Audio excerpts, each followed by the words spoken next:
Nasa was a lonely, rizzless bum who looked like a character from Stranger Things and was living a miserable life until he was almost isekaid by Truck-kun. However, he is luckily saved by a hot chick who forces him to marry her and smash her. But before that happened, on the day he was born, his parents sadly stared down at him in the cradle as they realized that their new baby was ugly as hell and his head was so round and big like yours, so they decided to call him Nasa. Over the years while growing up, everybody clowned him because of his dumb name. It became so frustrating for this boy that he decided to study hard to become someone people would respect. He tried growing some muscles by doing some push-ups but realized the weight of his watermelon head was pushing him down instead. When he finally got to middle school, he told his useless teacher that he aspired to attend the country's best university. Still, the teacher told him he needed to have the brain of Einstein, and considering his deadbeat parents' broke status, it was impossible. But our guy dramatically told her his name was Nasa, which meant there was no limitation to his dream.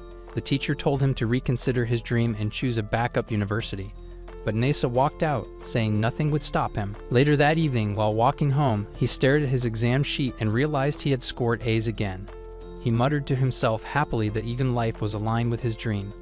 Little did our useless MC know life was a two-timing bitch, because just then, he sighted the most pretty girl in the world on the other side of the road. At that moment, our determined boy let his guard down because all he wanted was an opportunity to get her name. So to do that, he put on his simp cap and began to cross the road without thinking. In that instant, he was hit by a truck-kun that never misses. This boy lay on the ground with blood spilt everywhere, and all he could think about was dying without getting to know the name of the hot girl. Just then, he looked up to find the pretty girl with blood on her face staring down at him. The truck driver immediately arrived, asking if he was okay. So with that, the girl stood to leave, not without asking the truck driver to take Nasa to the hospital. But the driver pointed out that she would also need the attention of the doctor because she took the brunt of the hit when she got in front of Nasa to save him.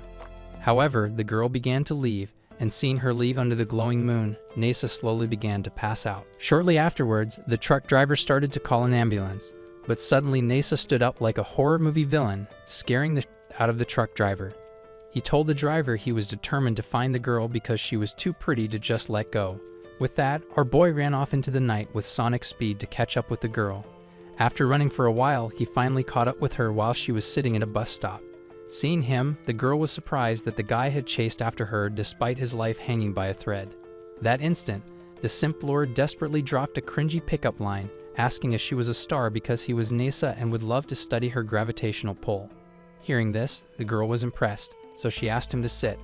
She used her handkerchief to clean the blood on his face and then gave him her coat. She then stood up, telling him she would call an ambulance because, due to his injuries, he could actually die at any moment. But the ugly gorilla, in a desperate attempt to talk to her, crashed to the ground, so the girl informed him that his legs were broken. She opened the door, telling him she would call the ambulance and asking him not to attempt to move again. Just then, Nasa's consciousness began to fade, but he was determined, so he moved towards her. He told the girl that she looked just like Princess Kaguya in the children's tale, the beloved princess who was loved by many but had to return to the moon. Nasa told the girl that since they might never meet again, he would fight for a chance to be with her. With all the courage in the world, he told her he loved her and would love to go on a date with her. However, the girl told him they could only be together if he married her, to which the total idiot with nothing but wind in his brain agreed instantly and then passed out. Days later, he finally woke up in the hospital and was confined to a wheelchair, but the thought of the pretty girl was always on his mind. He instantly went into a spiral of depression at not knowing the girl's name and never seeing her again. Even though he finally achieved the top score in his class, he decided not to attend the top university. He then took a service job in the hope of meeting the girl again, but that never happened. Time passed and Nasa finally turned 18, but instead of celebrating his birthday, he was depressed and stayed in his room all day. However, that day, his doorbell rang, and as he opened the door, his brain short-circuited when he saw the girl standing before him. The girl introduced herself as Chukasa, so our boy told her "Me casa su casa." With that, she entered his apartment, and as she was having tea, she showed him their marriage certificate and asked him to sign it. Nasa immediately went hysterical because he had never thought she was serious about the whole marriage thingy. However, Chukasa told him that if he didn't want to sign, it would be fine. So he quickly grabbed the paper and signed it faster than a ninja on a foot race. After that, she told him she was a good judge of character and believed he would take good care of her. With that settled, The Yunjins headed for the marriage ward office to legally bind it. On the way there, Nasa realized Tsukasa was the only human on Earth who had never made fun of his name. However, Tsukasa informed him that NASA had many scientists and engineers who worked together to fulfill the dream of humanity traveling to space. So his name wasn't funny at all. It was a fantastic name that meant any dream could be achieved. Soon after, they finally arrived at the office, and the old man was surprised to see a young couple getting married because he was an old, ugly bachelor who no one wanted. However, he signed the document and handed them a flower as a gift. Later on that night, Nasa paced around in his room, still shocked that he was now a married man. He wasn't mentally ready to start living with someone, and his apartment could only fit one soul. Then, there was a really serious problem with where his new waifu would sleep since he had just one bed.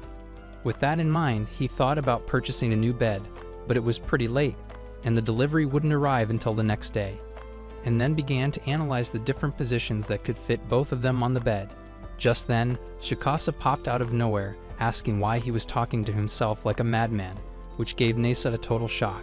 She then showed him her briefcase telling him she was there to commence their couple life. With that, Nasa moved to make her coffee, and she revealed that she didn't have any home to return to. So they would spend every night together from then onwards, which nearly paralyzed Nasa's nervous system.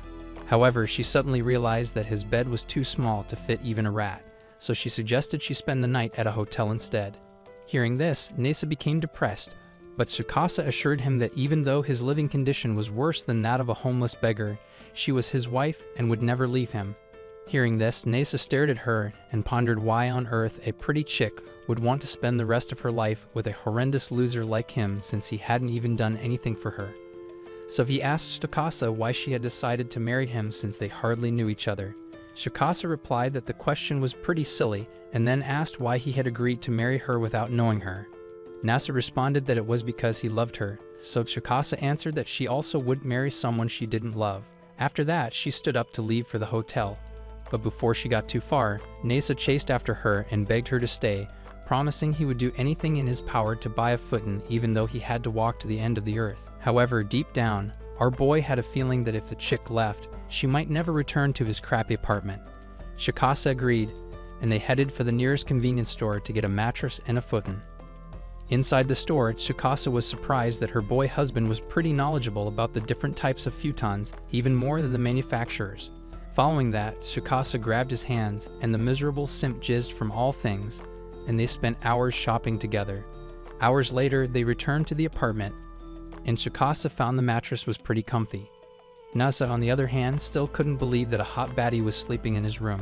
Just then, Tsukasa searched for the bathroom, but realized the young man didn't have any, so Nasa informed her that he used the local bathroom every morning, so she suggested they go for a stroll to get the stuffs at the convenience store.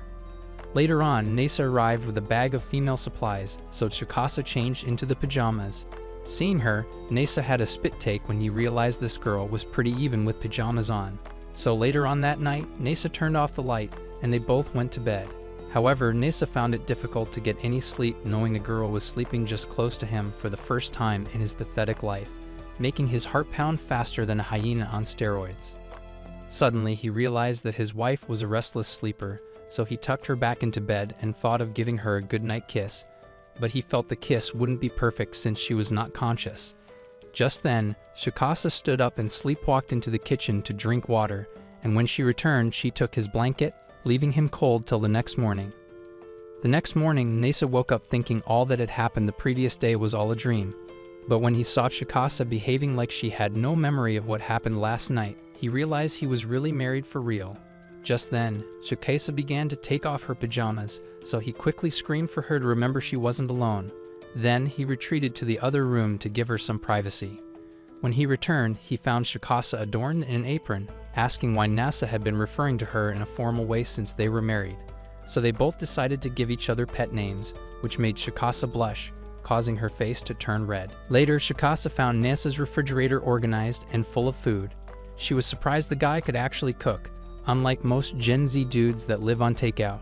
Nasa informed her that he had done a scientific analysis on the nutritional needs of an adult male and found out that eating hot pot every day was the way to a healthy lifestyle. However, Tsukasa remarked that cooking wasn't chemistry and then pulled a culinary move like a Michelin chef. She then made an Instagram-worthy meal, which was far better than Nesa's regular hot pot. So Nesa tasted the food and realized the girl could actually cook. Tsukasa then revealed that she could make just about anything as long as she had ingredients. After eating, Tsukasa asked about the bathhouse, and after hearing this, the pig realized he hadn't bathed for days. However, just then, he thought about how wonderful it would be to see Tsukasa without any plot armor. Since Nasa only had the basic bathing supplies, they went to the convenience store to get a skin moisturizer and toner. Seeing all the bathing stuffs, the monkey was surprised because he only used soap. Finally, they arrived at the bathhouse where they met Kaname, one of Nasa's classmates. Kaname was shocked to see Nasa with a girl because she had initially thought his meat would be donated to the museum for lack of usage. Following that, Nasa then introduced Kaname to Tsukasa. Kaname had been managing the bathhouse for years to help out her family. On the other hand, Kaname suddenly noticed the weird chemistry between Nasa and Tsukasa and then asked if they were dating. Nasa then mentioned that they were married, which stopped the girl's heart for a minute, causing her to faint. However, she congratulated them on their marriage and told them they could bath for free as a gift from the house. With that, Tsukasa then entered to take a bath, and as Nasa trudged along, Kaname stopped him with her broom. She told him she had never believed in her wildest imagination that he would get married because she had actually thought he would remain single till he was 70 and become a wizard. She then asked when the marriage ceremony would be held, but Nasa awkwardly mentioned that marriage ceremonies are just a waste of money these days. Hearing this, Kaname criticized him for not being man enough to make his woman happy. She told him he had a responsibility to make her happy, so Nasa, with a burning eye, vowed to make his wife happy for the rest of his life because he loved her. That moment, Tsukasa overheard him and was a bit embarrassed the guy was shouting love on the street like a maniac. Later on, Nasa had his bath and thought just about how lucky he would be if he could just see his wife in her full glory. Suddenly, Kaname popped out of nowhere and teased him for having a very, very tiny willy. On the other hand, Tsukasa entered the bathing parlor to find it empty, so she decided to enjoy some peaceful bath time alone. However, her alone time was interrupted by Aya, the elder sister of the family, who accidentally entered the bath and then apologized repeatedly like a crazed person for intruding on her privacy. Aya then offered to help wash Tsukasa back as a way to show she was truly sorry. As she washed Tsukasa back, she commented on her smooth skin, which she likened to silk and then an iPhone X, but she apologized almost immediately for comparing her skin to silly things. Following that, they both introduced themselves, and Aya was stunned when she realized that Tsukasa had Nasa's surname. She asked if Tsukasa was a relative or family member, to which Tsukasa lied by saying that she was his younger sister. Several hours later, Nasa dreamt about the night he met Tsukasa. However, he was jerked out of slumberland when Tsukasa woke him up that she was done bathing. Aya then approached them, telling Nasa that she had met his younger sister, which confused him. However, he decided to play along that Tsukasa was truly his younger sister. On the other hand, Tsukasa asked Aya how she was acquainted with Nasa, and she explained that they were classmates. She added that her grandfather, who handled the business, had died years ago, causing the business to take a turn for the worse. But thanks to Nasa, who used his marketing skills he learned from YouTube to help revive their business. Shortly afterwards, Nasa and Tsukasa walked back to the house. Tsukasa then asked Nasa if Aya was pretty, and the clueless idiot yapped on and on about how super cute the girl was, not knowing it made Tsukasa really jealous.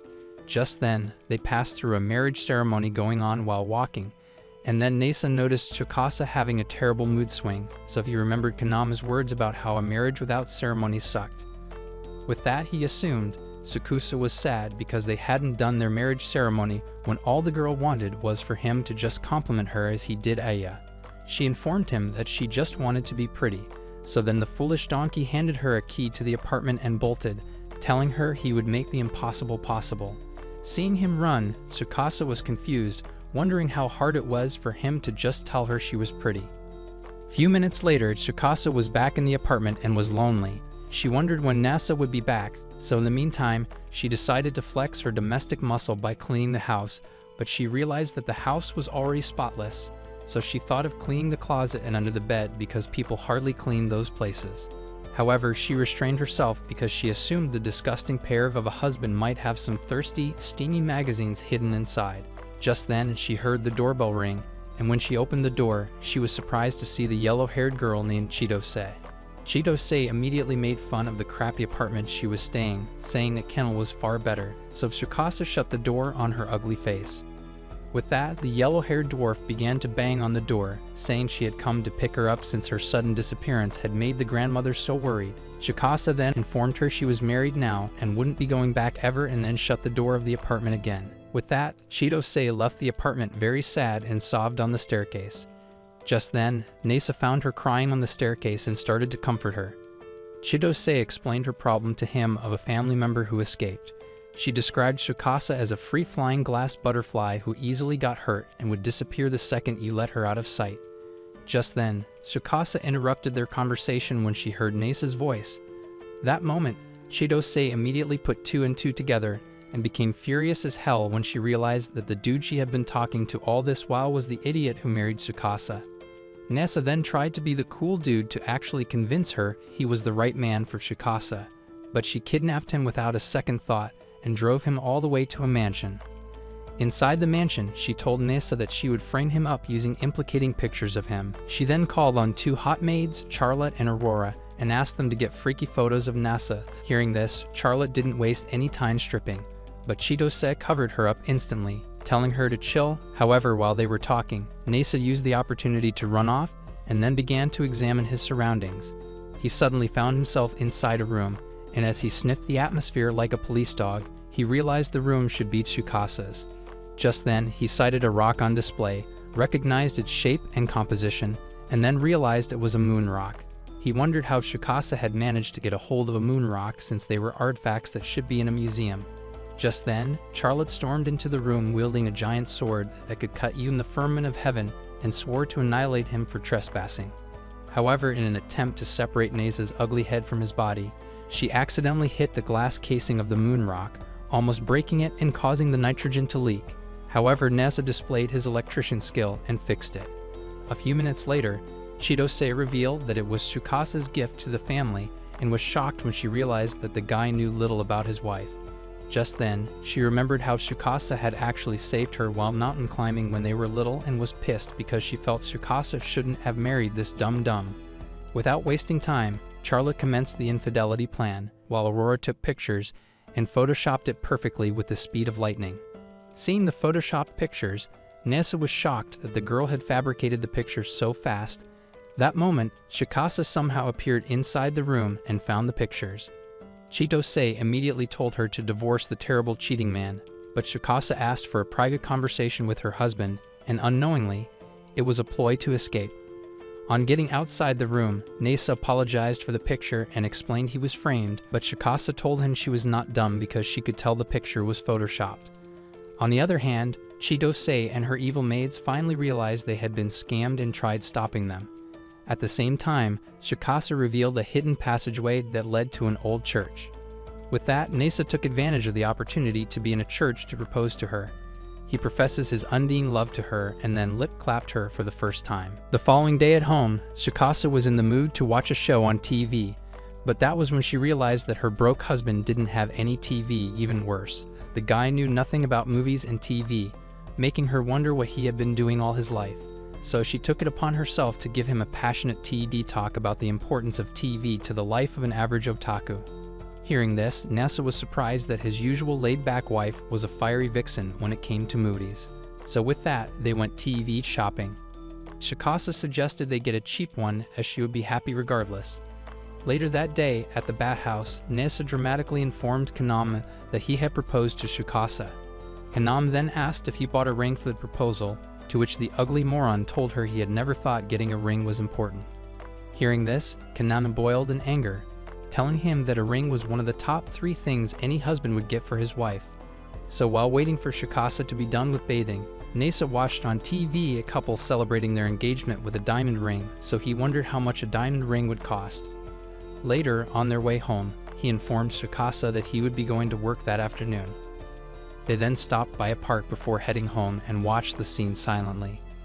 That moment, Nasa wondered if Shikasa was sad because she would be alone when he headed to work, which led him to conclude that he needed to get the diamond ring so she could remember him anytime he wasn't at home. Following that, they returned home, so Nasa mentioned that he was heading to work, but he became worried that Shikasa might be gone when he got back. However, Shikasa told him to return on time, and he would surely see her. At work that day, Nasa thought about Tsukasa and wondered if she was lonely. concluding that getting a ring was the best thing so she would always remember him. After work, he returned home to find that Tsukasa had already prepared dinner. So while they ate, he suggested they got a diamond engagement ring as a symbol of their love. Hearing this, Tsukasa was surprised to see him acting so romantic. However, she informed him that they were married and that getting an engagement would be weird. She told him what they needed was a wedding ring, but suddenly realized Nessa was just a brain-dead moron who didn't know the difference. With that, she schooled him on the difference between an engagement ring and a wedding ring. After the lecture, Nessa was more convinced than ever to get a diamond wedding ring. Tsukasa tried telling him that a diamond ring would cost an arm and a leg, but Nessa was more stubborn than a goat and insisted on getting one. Seeing that her word would never get through his thick skull, she decided it was best he found out himself. So the next day she took him to a diamond ring shop, and Nessa was mortified to find out just how expensive a diamond ring was. The saleswoman revealed that the ring was expensive because they were of the highest quality and it was a lifetime opportunity. With that, Nessa was convinced and was about to spend his parents' gratuity on getting the ring, but Tsukasa dragged him out of there before he could. She explained that she intended to show him how expensive a diamond ring was and not for him to spend all his family's savings purchasing one. However, seeing that Nessa was adamant on getting the ring, Tsukasa then took him to a lower quality store. Getting there, Nessa was shocked that the prices were cheap compared to the first shop. But to Tsukasa, they were still expensive, so they left the store. Nessa then revealed to her that he really needed to get the ring, so anytime they were separated, she would look at the ring and think of him. Hearing this, Tsukasa was impressed that this guy would go this far for her, so she kissed him on the cheeks. With that, she took him to the cheapest store, and they purchased the cheapest ring available to mankind. However, Nessa was skeptical about the emotional value of the ring since it was very cheap, but Tsukasa informed him that the price didn't matter. It showed that he really did care for her, and anytime she looked at it, she would be reminded of the fact that he loved her. For several nights, Nessa noticed Tsukasa's habit of sleepwalking, wandering around clumsily, grabbing water, and then dozing off in random places. One night, she even ended up crawling into his bed. Though embarrassed, Nessa mustered the courage to hug her. Just then, she briefly woke up, kissed him, and then fell asleep on the floor again. Her restless sleeping habits often kept him from sleeping well. So the next morning, he decided that this couldn't continue and that she shouldn't keep ending up on the floor. He figured they needed a bigger bed, but their apartment didn't have room for one. He thought about moving to a bigger place and imagined a home with a living room and a larger TV, excited by the idea. He asked if Tsukasa would be interested in moving to a bigger apartment, but she liked the coziness of their current place because it kept them close. At the bat house, Kanam heard they were thinking about moving and was surprised to learn Tsukasa was sleeping on the floor.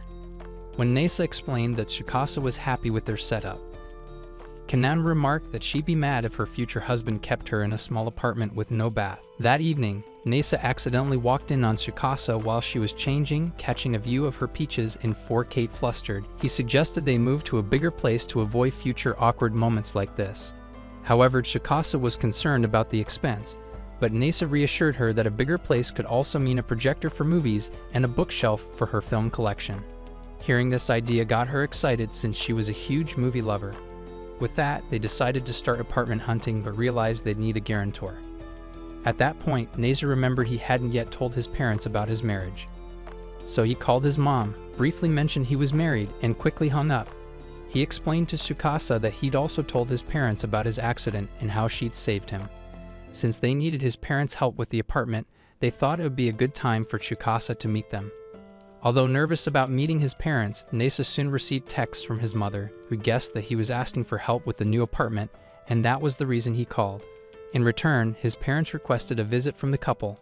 Since his parents lived in another prefecture, Nessa thought it might be a nice opportunity for a honeymoon too. Tsukasa then suggested they buy a camera to capture memories of their life together in a photo diary, while they journeyed to his parents' home. They started by taking photos of Tsukasa near a lake, and Nessa discovered he had a knack for photography. The next day, they traveled to Kyoto, snapping photos along the way. Meanwhile, Chidose and her maids had been spying on them and wondered why they were taking the bus instead of the high-speed rail. Determined, they followed the bus in a car. On board, Tsukasa slept peacefully, while Nessa found the seats uncomfortable but pretended he was fine for her sake. As they rested, Chidose watched them with envy, announcing her determination to break them up. Her frustration only grew as she saw how close Nasa and Shikasa had become. On the other hand, Charlotte and Aurora mentioned that they looked sweet together and wondered why Chidose would really want to break up such a nice couple. Chidose silenced their mouths, telling them she was certain they would break up because newlyweds often ran into problems during honeymoon. On getting to a stop, Nasa misplaced his wallet, so he dashed back to the bus to find it. Seeing this, Chidose laughed mischievously because she had never seen such an empty-headed buffon and thought this would definitely get Shikasa angry. However, Shikasa was cool with his idiotic behavior. Later on, Nasa decided they eat at the food court, but Shikasa loudly insisted they try something nice instead of eating at a chain restaurant. So they tried a food spiced with lime, and Nasa took some embarrassing pictures of Shikasa, which made her upset. Seeing this, Chidose expected them to break up over the issue. However, they settled with Nasa, telling Shikasa that she could eat whatever she liked. So Shikasa chose to have melon bread, to which they settled. This made Chidose very angry, so she confronted Shikasa, saying she was disappointed in her choice of men and with her acting all lovey-dovey with the donkey like she was some normal girl. Shikasa told her she was indeed a normal girl, and just then, a television show crew arrived for some content for a dish. So the couple took advantage of the distraction to escape, avoiding being put on camera. While inside the bus, Shikasa pointed out her fears of Nasa's parents not approving of their marriage, but Nasa assured her that he would convince them. On the other hand, Chidose ordered her maids to catch up with the couple that had escaped, but the hungry girls were busy devouring food like starved animals. Hours later, the couple finally arrived in Kyoto, and Nasa was excited to spend the day exploring the city with Shikasa. However, Shikasa was more interested in visiting Kyoto's bakeries, which sent shockwaves to Nasa's brains because he never expected her to be interested in seeing a bakery when there were over 1,000 bakeries back in Tokyo. He pointed out that the city was full of distinctive shrines, temples, and exciting historical places, but he suddenly realized she was more of a Gen Z who didn't give two shits about history. Although Shikasa wasn't particularly interested in historical places, she reluctantly decided to accompany him. Shortly afterwards, Shikasa tried on a kimono, and Nasa was awestruck to see her in a kimono, causing his brain to fry. Just then, they once again encountered Chidose and her maids. With that, Nasa then suggested Charlotte and Aurora take Shikasa around Kyoto while he and Chidose had a private talk. Once alone, Chidose announced she pretended to be his girlfriend to test if he was truly man enough to have Shikasa. Determined to prove himself, Nasa went all out, suggesting they take a rickshaw ride while they talked. Meanwhile, at a cafe, the maids questioned Shikasa about her feelings for Nasa and why she had chosen to spend the rest of her life with such a lowly loser. She confessed that she found him cute, and that moment with a flashback, she mentioned that she loved how he had always praised her in the presence of others. At the same time, Nasa took Chidose to a popular dango shop. After this, Chidose demanded to know why he loved Shikasa, prompting Nasa to enthusiastically share how cute and pretty Shikasa was, which pissed the hell out of the girl. With this, she revealed she knew Shikasa better, and Nasa knew absolutely nothing about his so-called wife. She also revealed that Shikasa was very athletic, apart from her being cool and collected. Upon saying this, she furiously stormed out, muttering to herself that she never believed Shikasa would choose to spend her with a total dweeb who knew absolutely nothing about her when she could have just stayed with her. Just then, Nasa shared how Shikasa had saved him from a truck 2 years prior, saying he'd felt destined to be with her ever since. He added that even though he didn't know Shikasa as well as she does, he intended on spending his entire life proving their love was real. Later on that day, Shikasa asked Nasa if he convinced Chidose to approve of their love. Nasa responded, telling her that Chidose had decided to return to Tokyo for now. With that, the couple boarded a bus and then made their way to Nara to meet Nasa's parents. On the way, Nasa shared that, although he grew up in Tokyo, his quirky parents had decided to move to Nara because his father was an archaeologist and his mother loved deer. Shikasa then asked if she would be able to get along with his parents because they were complete weirdos. Nasa responded, telling her that he would ensure everything worked out fine. When they finally arrived, they were both nervous about approaching Nasa's parents. However, they tried to cheer each other up, only to spot Nasa's mother, Kanoka, spying on them. With that, they finally entered the house, and Kanoka introduced herself as if she were a mental patient. She then revealed that Nasa's father, Enishi, had been so nervous about meeting them all day that he hadn't moved all day. Later on, they finally get to sit with Nasa's parents, and just then, while they talk, Nasa's weird parents start to have a schizophrenic episode. Suddenly, Enishi insisted that Nasa take a bath, and though Nasa resisted, Tsukasa encouraged him to go so she could talk to his parents alone. Later, after the bath, Tsukasa mentioned having a good with his father but wanted to keep the details a secret. Shortly afterwards, they moved to Nasa's old room, and while they explored it, Kanoka interrupted, asking if they would be spending the night there. Nasa told her yes, and then she reminded him that their bedroom walls weren't soundproof in case of any happy noises during plot development. That night, Nasa awkwardly asked Tsukasa to sleep on his arm, to which she agreed. She moved closer to him, and the pair finished from too much enjoyment. However, just then, his weak arm soon fell asleep, making him uncomfortable. With that, he asked for a goodnight kiss instead before drifting off, which Tsukasa obliged, and they exchanged mouth fluids. The next morning, Tsukasa watched the sunrise and was joined by Enishi, who called her an early riser. Hearing this, she shocked Enishi by calling him father-in-law and nearly gave the old man a heart attack. After that, they exchanged small talk and then went to see Enishi's library, where he was surprised by Tsukasa's ability to read old documents. Just then, Nasa joined them and was equally surprised as he hadn't realized she liked historical documents. Later on, Tsukasa revealed her plan to make Nara enjoyable by taking photos of her husband at old shrines since she wasn't particularly fond of historical places. Following that, they visited Nara's great Buddha statue, and Tsukasa spent a lot of time taking embarrassing selfies of Nasa's ugly face. After this, they toured other historical sites, and Nasa was both shocked and impressed by Tsukasa's knowledge of these historical places, but Tsukasa merely credited this to her good memory. Minutes later, Nasa suggested they took selfies together like every normal couple did, so they took a sweet selfie together, but Tsukasa just assumed the cultured idiot was taking advantage of the slightest opportunity just to touch her plots. Later on, they headed to the site of the Heijo Castle, which was empty as its buildings had been moved to Kyoto. At the empty grounds, Tsukasa felt saddened that so few traces of past residents remained, so she insisted they record videos to keep their memories alive forever. Later that night, Enishi threw himself on the floor, thanked Tsukasa for saving his son's life, and expressed how they could never fully repay her. He then pleaded with her to continue looking after Nasa, and she promised to do her best. Soon it was time to leave, and Tsukasa left behind many funny pictures of Nasa for his parents.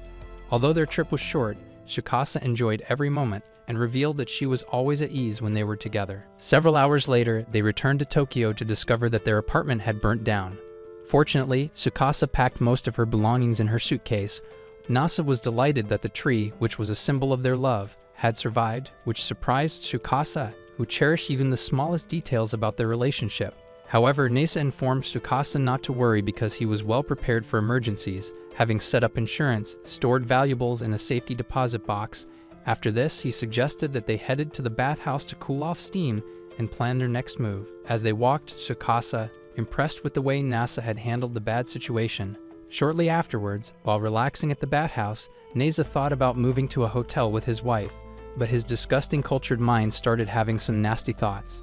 However, just then, Kaname appeared from nowhere. Following that, Kaname suggested they stay at the bathhouse for the meantime until they could find a new place, which excited Nasa, and he agreed. Following that, Kaname showed them around the building where they would be staying. After this, she felt a bit concerned for her sister, Aya, who had a crush on Nasa and was too dumb to realize that Nasa and Tsukasa weren't siblings but a married couple. With that, she approached Aya, telling her that Nasa and Tsukasa would be living with them, which gave Aya a total shock. Kaname then tried to indirectly tell Aya that Nasa and Tsukasa were a couple, but the balloon head just couldn't catch on. Just then, Nasa interrupted their conversation, thanking Aya for accepting them into their home, but the girl still hadn't noticed his wedding ring. Nasa then mentioned introducing Tsukasa to his parents in Nara. Hearing this, Aya almost pieced it together, but this girl certainly wasn't the sharpest tool in the box. Just then, the girl's mother entered, saying she had just spoken with Nasa's wife, which finally activated Aya's brain cells, making her realize Nasa was a married man.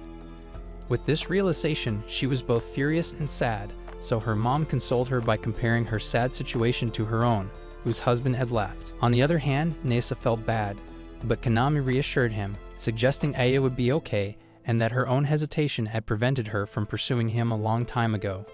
After crying for a few seconds, Aya regained her confidence and told Nasa to take good care of Tsukasa while she pursued her dream of becoming a game streamer.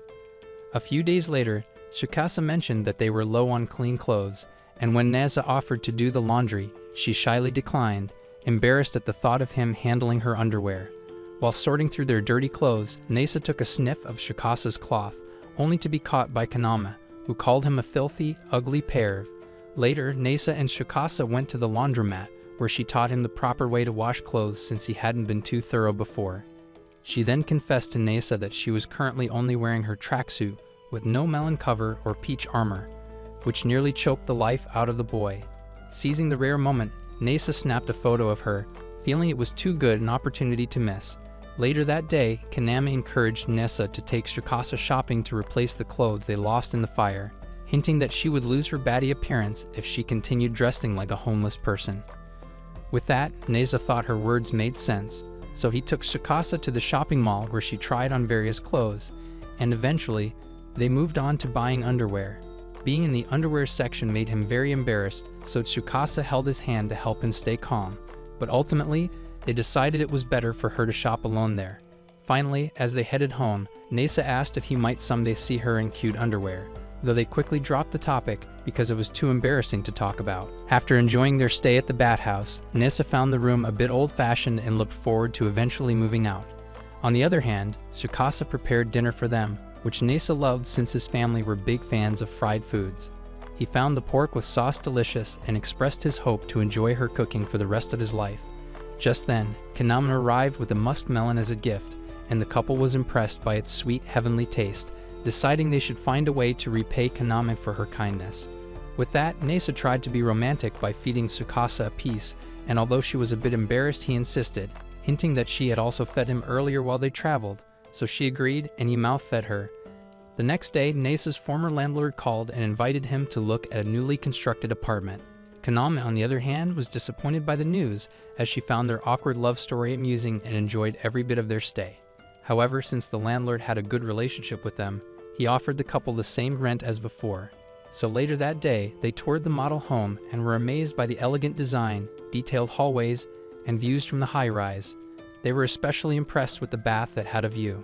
Nasa then imagined baths, while Tsukasa was looking forward to shared bath time. On getting inside the master bedroom, they marveled at the huge bed, far larger than their old futons. So after the tour, as they walked home, Nasa resolved to work hard to afford the rent of the place. But Tsukasa reassured him that she'd be happy wherever they lived as long as they could make it feel like home. The following day, Kaname shared her routine working at the bathhouse, where she woke up at 5:30 each morning to clean before school. When Tsukasa volunteered to help, Kaname initially refused, saying she was a guest. However, Tsukasa insisted, feeling uncomfortable staying there without contributing. Eventually, Kaname allowed her to help, and Tsukasa discovered that NASA's inventions had automated much of the cleaning to make the bathhouse more efficient. Kaname then assigned her some hard-to-reach spots, but was impressed by how thoroughly Tsukasa cleaned. After this, Kaname thanked Tsukasa for saving NASA's life, expressing how much she admired him and how he had helped her family. Later that day, Tsukasa asked Nasa about his favorite food, and surprisingly, it was curry. Hearing this, Tsukasa then decided to get curry ingredients, and Nasa joined her on the shopping trip. While they were on their way out, they ran into Kaname's mother, who suggested Nasa take his wife to a park for some spicy moments to liven up their marriage, but Nasa was too dense to catch her drift.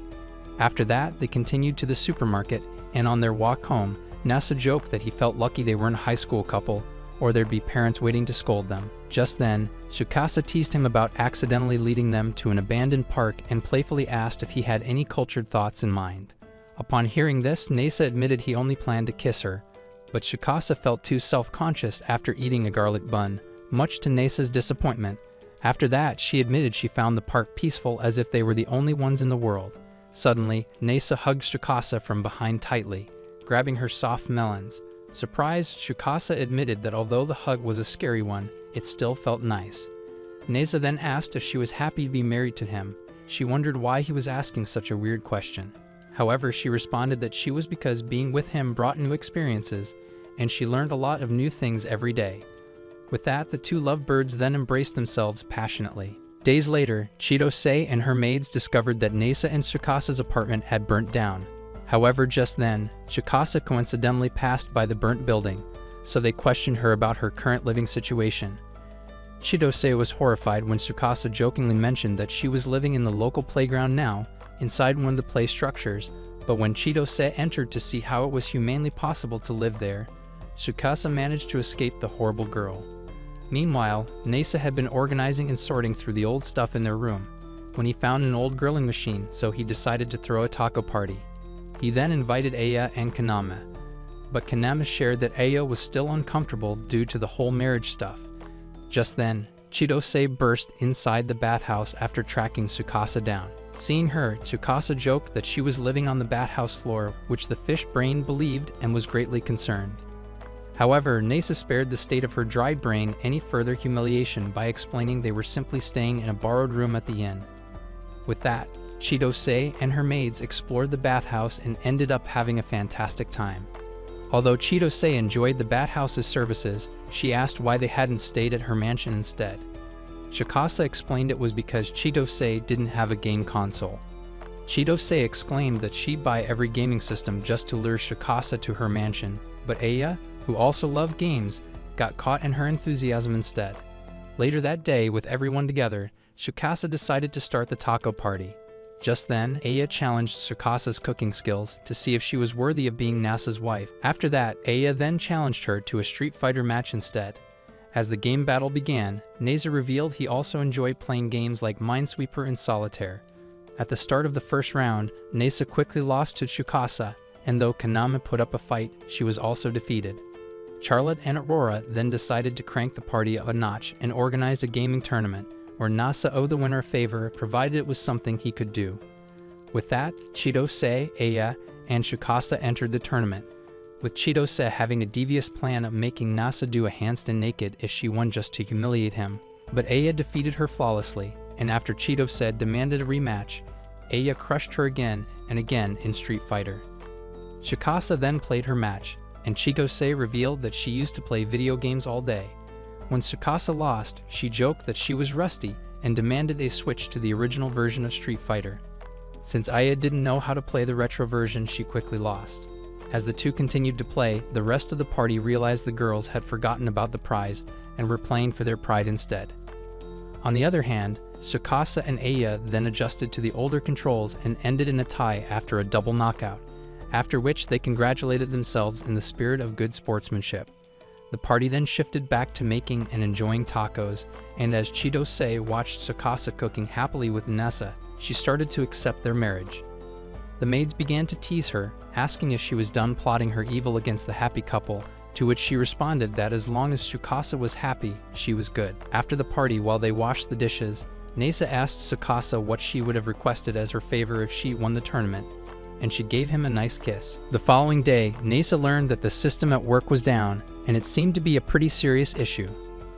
When Tsukasa asked what was wrong, he explained the situation at work, and she gently reminded him to take it easy, knowing he often struggled to stop working once he started. However, Nasa dove straight into work and continued for hours until he suddenly came down with a cold. Noticing his flushed face, so Tsukasa spent the rest of the day nursing him, keeping a cold towel on his forehead. Later that night, she used a cool cloth to help soothe him, but as she dabbed lower down his dangled region, Nasa became embarrassed and asked her not to go any further to prevent turning his little John Cena into the Rock. That night, as they slept, Tsukasa held his hand, though Nasa thought he might be imagining it. She then hugged him from behind, telling him she'd been worried about him all day. Hearing this, he turned to her, and they shared a kiss.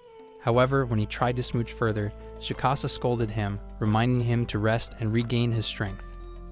The next morning, Kaname mentioned to Tsukasa that if she planned on attending the festival, she'd need to wear a yukata as a married woman. So Tsukasa bought yukatas for both herself and Nasa. As she changed into hers, Nasa asked if he could get a glimpse, and she allowed him a quick peek.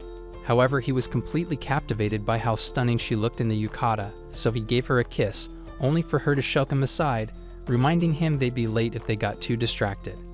Later that day, as they prepared for the festival, Nasa couldn't resist taking many photos of her. When they arrived, Tsukasa immediately wanted traditional tacos, and after eating, they saw Kaname and Aya working at a goldfish catching stall to support local businesses. Tsukasa proudly claimed she was skilled at catching goldfish, and Nasa tried to impress her, only to end up with nothing. Next, they visited a nearby shrine where Tsukasa made a wish for a happy marriage and for Nesa's health.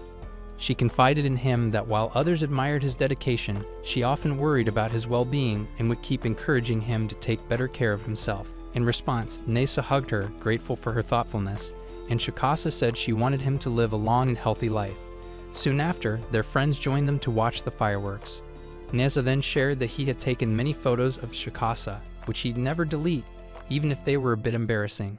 Surrounded by friends, the couple watched the summer fireworks, and Nesa hoped they'd be watching them together every year for the rest of their lives. What challenges await this young couple as a test of their love? Comment Ampa Lampa if you're eager to find out in our part 2. Give this video a thumbs up if you enjoyed it, and don't forget to subscribe to the channel for more content like this.